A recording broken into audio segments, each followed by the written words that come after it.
చూస్తే ఇప్పుడు 2025 వెళ్ళిపోతూ ఇంత పెద్ద కుటుంబాన్ని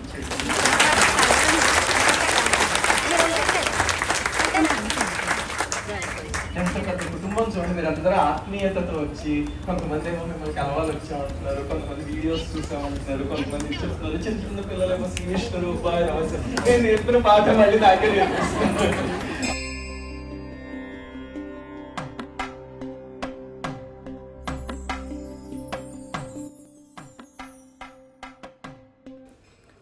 శ్రీ గురుదత్త, జై గురుదత్త.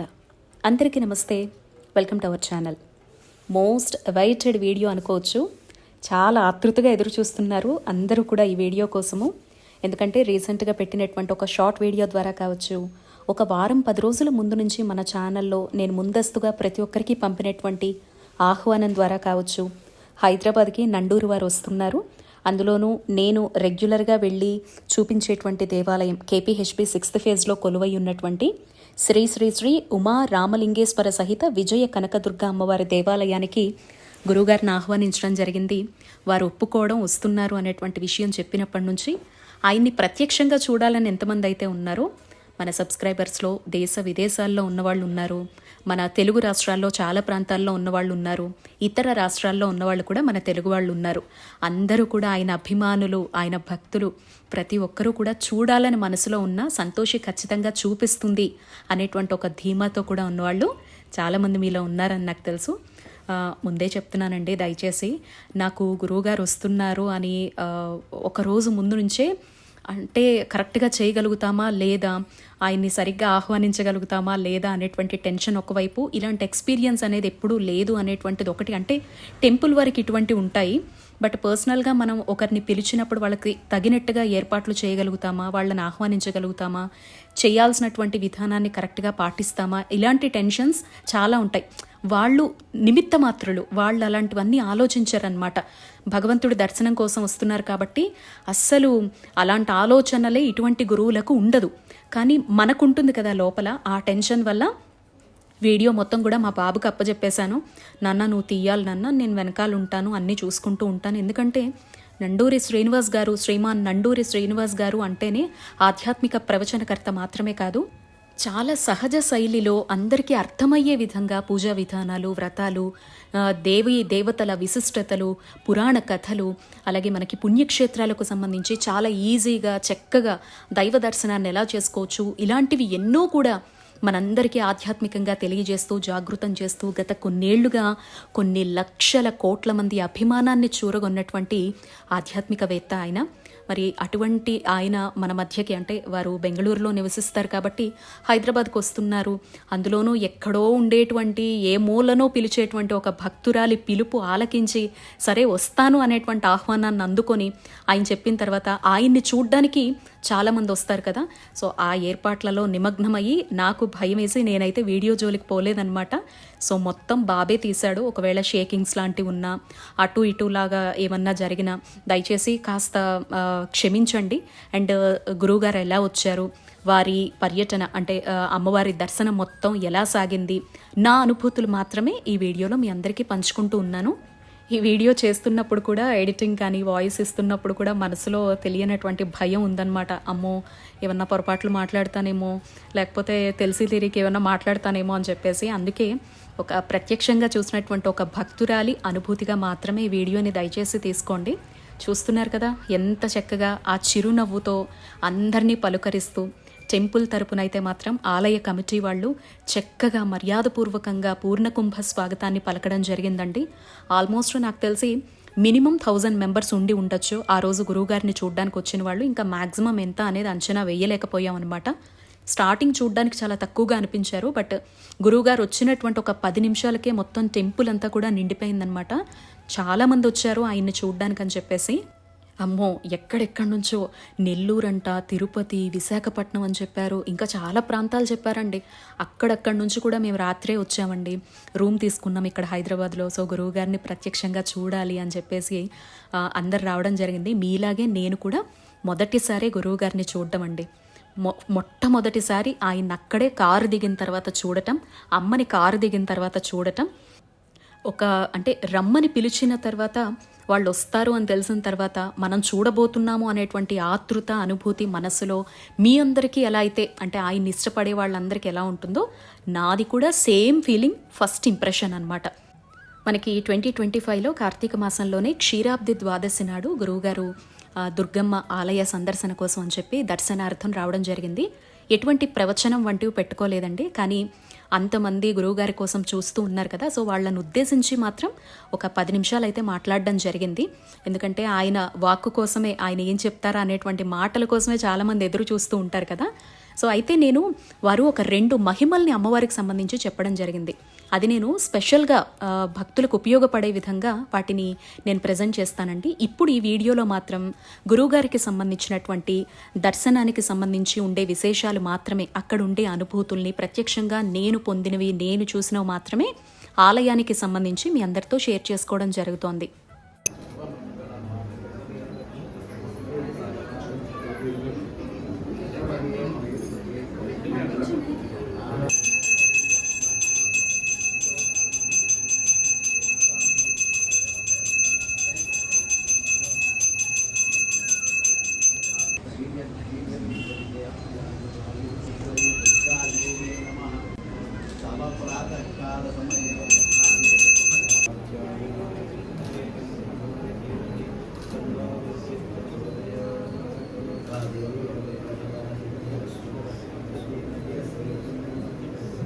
భవానీ మాతకి జై.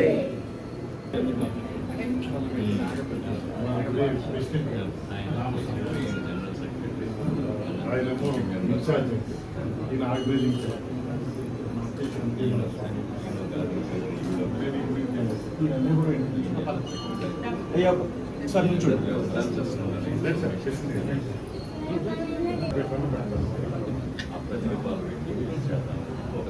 చాలా అవుతుంది అంతా దిగ్విజయంగా తప్పకుండా. అమ్మవారు కూడా చాలా కళగా ఉన్నారు. పరమేశ్వరుని అయితే అసలు చూస్తుంటేనే ఎంత ఆకర్షణీయంగా ఉన్నారు. అందులో సుశీలకి శివుడి అలంకరణలు అంటే చాలా ప్రీతం. ఏ ఆలయంలో అయినా శివుడు చక్కగా అలంకరిస్తే ఇంకా అక్కడ ఆగిపోతుంది అలాగే. ఇక్కడ శివుడు లోపలికి వస్తూ ఉంటేనే నయన మనోహరంగా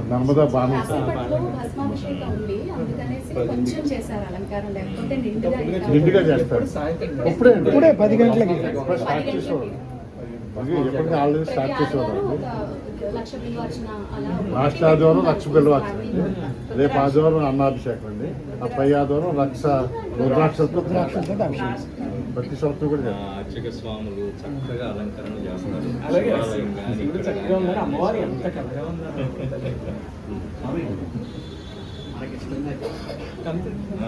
ఆ ప్రీతి అందులో కనిపిస్తుంది. అమ్మవారి విగ్రహ ప్రతిష్ఠ ఏ ముహూర్తం చేసాము కానీ ఆ రోజు నుంచి చక్కగా ఏ నిరంతర ఆటంకం లేకుండా జరిగిపోతాను. అలాగే వీళ్ళిద్దరూ ఒక రూమ్ లో ఉండేవారు. మీరిద్దరే కదా వెళ్తే నేను స్వామి నిత్యం వీళ్ళందరూ చేసుకుంటూ ఉంటారు. అందరూ ఒక ఫోటో కాసేపు ప్రసంగిస్తారు. కావున భక్తులందరూ కూడా దయచేసి నిశ్శబ్దం పాటించి వారు చెప్పినటువంటి మాటలు చక్కగా శ్రద్ధగా వినవలసిందిగా మీ అందరికీ మనవి చేసుకుంటున్నాం. చెప్పండి ఒక్కొక్క మనస్సులో 32 పుష్పాలు సమర్పిస్తున్నాం అనుకోండి అందరూ అమ్మవారికి. ఆ తర్వాత ఈ నామాలు చెప్తే ఏమొస్తుంది అనేది దాని తర్వాత చెప్తాను. అందుకని ముందు మీరు శ్రద్ధగా చేయలేదు అనుకోండి, తర్వాత చెప్పేసాక అయ్యో శ్రద్ధగా చేయలేదు అనుకుంటారు. అందుకని ముందే శ్రద్ధగా చేసేస్తే తర్వాత అనుకుంటాను చెప్తాను. దుర్గా దుర్గార్తి శమని దుర్గా పద్వి నివారిణి. అమ్మో, చూస్తున్నారా ఎంత కలిసిపోతున్నారో అందరితోటి. ప్రతి ఒక్కరికి అభివాదం చేస్తూ, ప్రతి ఒక్కరికి నమస్కరిస్తూ, బాగున్నారమ్మా అని చెప్పి ఆయనంతటా ఆయనే అడుగుతూ, అమ్మ కూడా నవ్వుతూ, చిన్నపిల్లలు కనిపిస్తే చిన్నపిల్లల్ని, పెద్దవాళ్ళు కనిపిస్తే వాళ్ళకి నమస్కారం చేస్తూ, సాక్షాత్తు నాకైతే సీతారాముల్లాగా అనిపించారనమాట. రామయ్య తండ్రి ఇప్పుడు కొన్ని లక్షణాలు చెప్పుకుంటాం కదా, ఇలా ఉంటారంట, అలా చేస్తారంట, ఇలా అభివాదం చేస్తారట, అలా చేస్తారట అని చెప్పి. సో కొన్ని మనం ఇలాంటివన్నీ కూడా ప్రత్యక్షంగా గురు దర్శనాల ద్వారా, వాళ్ళు ప్రవర్తించేటువంటి తీరు ద్వారా ప్రత్యక్షంగా కూడా తెలుసుకోవచ్చు అని చెప్పి అనిపించిందనమాట. ఎవరో మనల్ని పలకరిస్తారు అని కాదండి. ఫస్ట్ మనమే చూసి వాళ్ళకి అభివాదం చేయడం, వాళ్ళెవరో తెలియకపోయినా నవ్వు ముఖంతో మనస్ఫూర్తిగా వాళ్ళని పలకరించేటువంటి ఆ విధానం అనేది సాధారణంగా ఉండే మనలాంటి వాళ్ళకి అటువంటి వారికి తేడా అనేది అక్కడే తెలిసిపోతుందనమాట. మనం ఏం నేర్చుకోవచ్చు అనేది. అంత చక్కగా జనాల మధ్యనే కూర్చొని, యాక్చువల్లీ మీకు ఇక్కడ నేను చెప్పాలంటే, మనం గురువుగారిని మొన్న నవరాత్రులు, దసరా నవరాత్రులు అవుతున్నప్పుడు 9 రోజుల పాటు కూడా అమ్మవారికి చాలా విశేషంగా 9 మంది గురువుల్ని, పీఠాధిపతుల్ని, పెద్ద పెద్ద వాళ్ళందరినీ పిలిచి వాళ్ళ ప్రవచనాలతో అందరినీ కూడా చైతన్యవంతుల్ని చేయాలి అనేటువంటి ఉద్దేశంతో ఆలయం సాంస్కృతిక కార్యక్రమాలతో పాటుగా ఇలా ప్రవచనాలు కూడా ఎవ్రీడే పెట్టడం జరిగిందనమాట. సో అలా మనం గురువు గారిని ముందే ఒక 10 రోజులు 15 రోజుల ముందరే ఇన్వైట్ చేయడం జరిగింది. అయితే గురువుగారిని ఎలా అప్రోచ్ అయ్యాను అనేటువంటి విషయాన్ని ఇక్కడ మీ అందరితో షేర్ చేసుకుంటున్నానండి. ఎందుకంటే చాలామందికి నువ్వు యాంకర్వి కదా, లేకపోతే మీకు పెద్ద పెద్ద వాళ్ళు తెలుసు కదా, కాబట్టి ఎలాగోలా జరిగిపోయి ఉంటుందిలే అని మీరు అనుకుంటారు. నాకెవ్వరూ తెలియదండి. నా ఫీల్డ్లో మా స్టూడియో వరకు ఎవరైతే వస్తారో వాళ్ళందరితో మాత్రమే నాకు సాన్నిహిత్యం ఉంటుందన్నమాట. సో నాకు మీలాగే టీవీల్లో చూసినప్పుడు ఒక సామవేదం వారిని, ఒక చాగంటి వారిని, లేకపోతే నండూరి వారిని, ఇలా పెద్ద పెద్ద వాళ్ళని, గరికపాటి వారిని, వీళ్ళందరినీ మీరంతా మొబైల్స్లో ఎలా అయితే చూస్తారో, లేదా ఏదన్నా టెంపుల్కి వస్తున్నారో, పలానా ప్లేస్కి మనకి దగ్గరలో ఉండే దగ్గరికి వస్తున్నారు. ఈ మధ్య విధుశేఖర భారతీ స్వామి వారు కూడా వచ్చారు. ఎంత ప్రయత్నించానో, ఇక్కడ విజయ యాత్ర చేస్తున్నారు, మన హైదరాబాద్లో ఆయన ఉన్నారు అని తెలిసి ఎంత ప్రయత్నించానో అసలు వెళ్ళడానికి. బట్ నాకు నా షెడ్యూల్స్ అనేవి అస్సలు సహకారం ఇవ్వలేదన్నమాట. అన్నీ కూడా ఈవినింగ్తో క్లోజ్ అయ్యేవి. చంద్రమౌళేశ్వర పూజ చూడాలి అని చెప్పి మనసు ఎంత లాగిందంటే అసలు సరేలే, నేను శృంగేరికి వెళ్ళి ఆయన దర్శనం చేసుకునే భాగ్యమే ఉందేమో. గతేడాది ఇదే సమయానికి స్టేజ్ మీద ఆయన పక్కనే నిలబడి ఆయన నిలబడినటువంటి ఆ పుణ్య ప్రదేశంలో నేను కూడా నిలబడి ఉన్నాను, ఆయన్ని దగ్గర నుంచి చూడగలిగాను అనేటువంటి అనుభూతిని ఇంకొకసారి తలుచుకొని ఇక్కడి వరకు వచ్చిన ప్రాప్తం చాలు, సరే ముందు ముందు మళ్ళీ నా అంతటి నేను శృంగేరి వరకు వెళ్ళి గురువుగారిని చూడగలుగుతానేమో అనేటువంటి అనుభూతి ఒకవైపు. అండ్ నండూరి వారిని కూడా, ఆయన దత్తాత్రేయుల వారికి సంబంధించి కావచ్చు, పుణ్యక్షేత్రాలకు సంబంధించి కావచ్చు, ప్రతిదీ కూడా మనందరికీ తెలుసు కదా ఎంత సహజమైనటువంటి శైలిలో ఆయన చెప్తూ ఉంటారు అనేది. అలాగే అమ్మ ఈ మధ్య చేస్తున్నటువంటి, సుశీలమ్మ చేస్తున్నటువంటి సేవలు, ఒక ట్రస్ట్ని పెట్టి వారు పెడుతున్నటువంటి వీడియోలు కావచ్చు, ప్రతిదీ మనందరం చాలా అట్రాక్ట్ అవుతాం వాళ్ళు చెప్పే విశేషాలకు, వాళ్ళు చెప్పేటువంటి మాటలకు. ఈరోజు చాలామంది ఇంట్లో ఒక పర్వదినాన్నైనా, పూజనైనా, వ్రతాన్నైనా చాలా సులభంగా చేసుకోగలుగుతున్నారు అంటే వారు పెట్టేటువంటి డెమో వీడియోస్ కావచ్చు, వారు చెప్తున్నటువంటి విశేషాలు కావచ్చు, నచ్చిన దేవతను నచ్చిన విధంగా సులభంగా ఉపాసనంతటి పెద్ద పెద్ద వాటికి వెళ్ళిపోక్కర్లేదు, ఆ పర్వదినాన్ని మనం వినియోగించుకుంటే చాలు అనేటువంటి రీతిలో వాళ్ళు ప్రతి ఒక్కరిని కూడా చక్కగా జాగృతం చేస్తూ భగవంతుడికి దగ్గర చేస్తున్నటువంటి మహానుభావులు. వారిని నేను ప్రత్యక్షంగా చూడాలని ఎంత తపనో. మాకు స్టూడియోకి వచ్చే ప్రతి గురువు గారిని అడిగేదాన్ని అనమాట. ముఖ్యంగా మన హిందూ ధర్మచక్రం శ్రీకాంత్ గారు ఉన్నారు, సో మద్దికుంట శ్రీకాంత్ శర్మ గారు అనమాట. సో ఆయన ఒకసారి వారి ఫేస్బుక్లో పోస్ట్ పెట్టుకున్నారు, నండూరు వారిని కలిశాను అని చెప్పేసి. అండ్ వారు ఒక పెద్ద పెద్ద ఛానల్స్కి ఇంటర్వ్యూస్ పర్పస్లో కూడా వస్తూ ఉంటారు కదా, ఆ యాంకర్స్ని కూడా నేను నాకుండే ఫ్రెండ్షిప్తో అడిగాను, గురువుగారు ఎప్పుడైనా వస్తే ఒక మాట చెప్పరా, నేను వెళ్ళి కలవాలి, ఆయన్ని డైరెక్ట్గా ఒక్కసారి చూసి ఆయన పాదాలు తాకాలని నాకు చాలా ఇష్టం అని చెప్పి. బట్ వాళ్ళు ఎవ్వరూ ఎప్పుడూ నాకు అవకాశం ఇవ్వలేదండి. కానీ లేదు, మనం నమ్మి ఆయన్ని చూడాలి అనేటువంటి తపన మన మనసులో ఉంటే ఖచ్చితంగా ఎప్పటికైనా జరుగుతుంది అనేటువంటి కాన్ఫిడెన్స్, నాకే ఆధ్యాత్మికంగా కొన్ని కాన్ఫిడెన్స్లు అలా ఉంటాయి, వెంటనే జరగకపోయినా తప్పకుండా జరుగుతాయి అనేటువంటిది.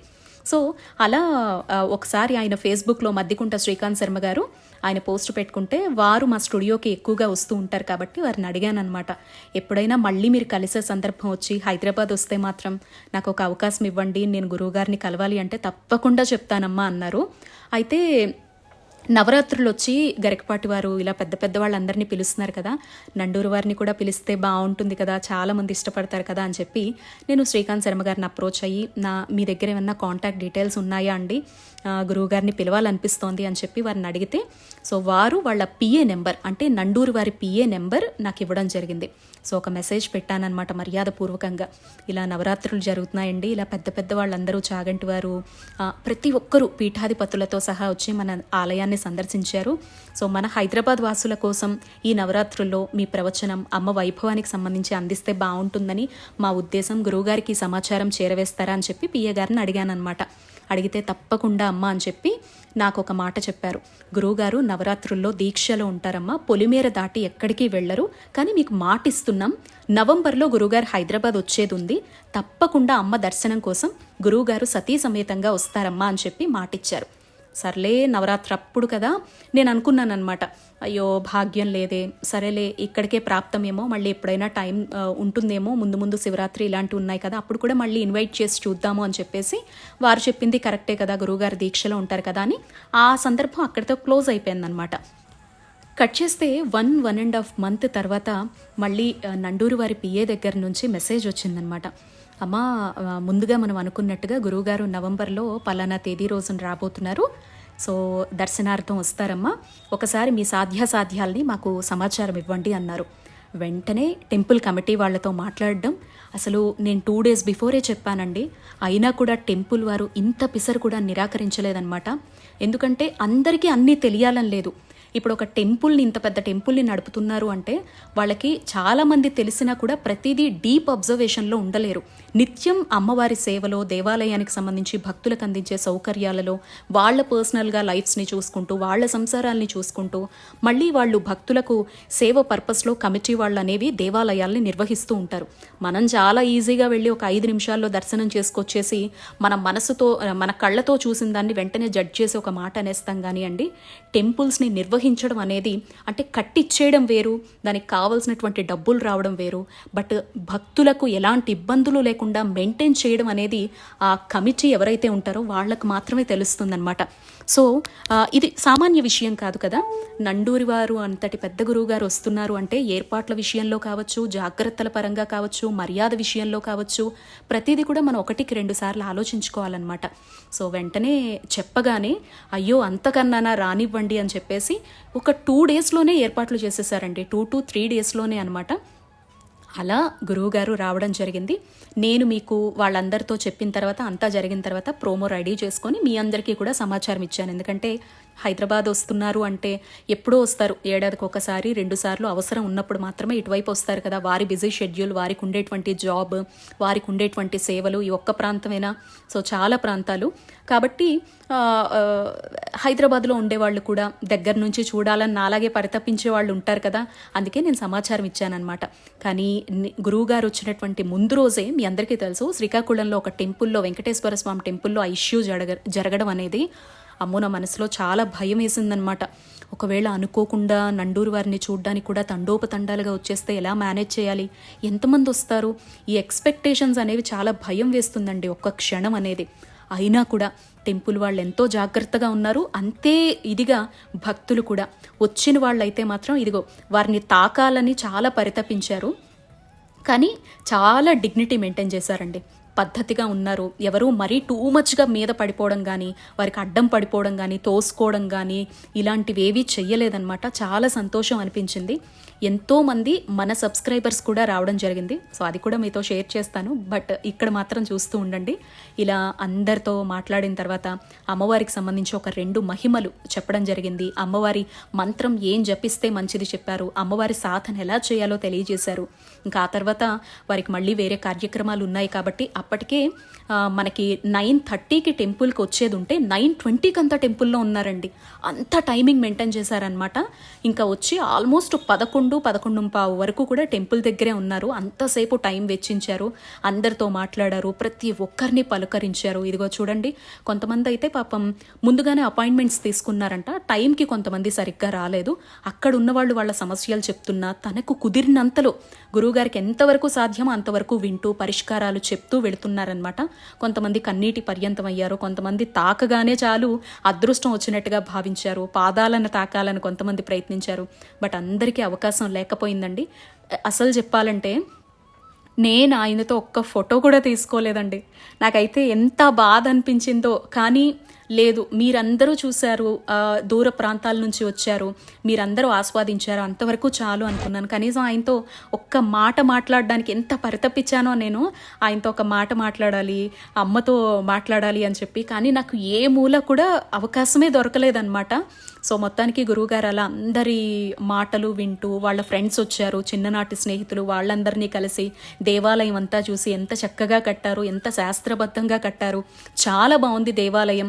కొండ పైన ఉన్నది ఇంద్రకీలాద్రి దుర్గమ్మ అయితే, కొండ కింద కనకదుర్గగా ఈవిడ కూడా త్వరలోనే ప్రసిద్ధికి ఎక్కుతుంది అని చెప్పి అందరికీ కూడా చెప్పడం జరిగింది. ఇలాంటి ఎన్నో చక్కనైనటువంటి మాటలతో ప్రతి ఒక్కరికి కూడా అభివాదం చేస్తూ చైతన్యపరుస్తూ గురువుగారు వెళ్ళిపోయారనమాట. సో నేనైతే చాలా అనిపించింది. కానీ లాస్ట్ కారెక్కేటప్పుడు మాత్రం ఒక్క మాట అన్నారు, నేను ధన్యవాదాలు తెలియజేశాను. ఏదో మూల ఉండేటువంటి సంతోషి అనే ఒక అమ్మాయి, మీ భక్తురాలు, మిమ్మల్ని ఇష్టపడేటువంటి ఒక ఆడపడుచు మిమ్మల్ని పిలవగానే వచ్చారు, శతకోటి ధన్యవాదాలు గురువుగారు అని చెప్పగానే ఆయన, లేదమ్మా మీరు మా ఇంటి ఆడపడుచు, ఇక్కడ ఈ సందర్భం వల్ల ఇంతమంది భక్తజనం వల్ల నేను మీతో మాట్లాడలేకపోయాను, మీరు బెంగళూరు ఎప్పుడు వచ్చినా కూడా మా ఇంటి ఆహ్వానాన్ని, ఒక ఆడబిడ్డను మేము ఒక అన్నగా మిమ్మల్ని నేను ఆహ్వానిస్తున్నాను అనేటువంటి విషయాన్ని మీరు అస్సలు మర్చిపోవద్దని చెప్పి వాళ్ళిద్దరూ కూడా బెంగళూరు ఎప్పుడు వచ్చినా మీరు మన గృహానికి ఖచ్చితంగా వచ్చి వెళ్ళి తీరాలి అని చెప్పి చెప్పడం జరిగిందనమాట. ఆ తర్వాత అమ్మ కూడా మెసేజ్ పెట్టారనమాట. నేను ధన్యవాదాలు తెలియజేసిన తర్వాత అమ్మకు పర్సనల్గా ఏమన్నా పొరపాట్లున్నా, మర్యాదల పరంగా ఏమన్నా తెలిసి తెలియక జరిగినా కూడా క్షమించండి అమ్మ అని చెప్తే, సో అలా అమ్మ కూడా లేదు అందరినీ ఒక దగ్గర కలిపిందమ్మ దుర్గమ్మ అని చెప్పేసి, తప్పకుండా మీరు రావాలని మళ్ళీ అమ్మ కూడా నాతో మెసేజ్లో మాట్లాడడం జరిగిందనమాట. సో అలా కంప్లీట్ అయిపోయిందండి. సో ఇంకా ఆ తర్వాత స్వామివారికి భస్మాభిషేకం జరిగింది. ఆ భస్మాభిషేకాన్ని కూడా చూసి చాలామంది వెళ్ళారు. అండ్ మన సబ్స్క్రైబర్స్ అయితే పాపం స్టార్టింగ్ నుంచి ఎంతమంది నన్ను పలకరించారు. కానీ నాకు లోపల టెన్షన్, గురువుగారు వస్తే ఎలా రిసీవ్ చేసుకోవాలి, గురువుగారు వస్తే ఎక్కడ కూర్చోపెట్టాలి, గురువుగారు వస్తే ఎలా చూపించాలి, ప్లానింగ్స్ ఇలాంటివన్నీ మనకు అవగాహన ఉండదు కదండి. సో ఏం చేయాలి, నెక్స్ట్ ఏంటి, ఎలా ఉంటుంది, ఎలా ఏమన్నా లోటుపాట్లు ఉంటాయా, లేకపోతే ఎలా వాళ్ళని మూవ్ చేయాలి, ఇలాంటి ఆలోచనలతోటి ఎంతమంది నన్ను పలకరించినా పాపం వాళ్ళకి నేను సరిగ్గా రెస్పాండ్ కాలేకపోయాను. నవ్వుతో మాత్రమే సమాధానం ఇచ్చానన్నమాట.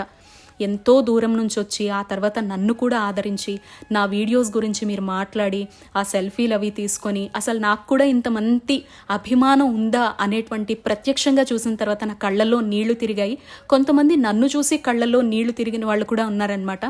చాలా చాలా ధన్యవాదాలండి. మీ అభిమానానికి ఎప్పటికీ ఇలాగే నిలబెట్టుకోవాలని ఆ దత్తాత్రేయుడిని మనస్ఫూర్తిగా కోరుకుంటున్నాను.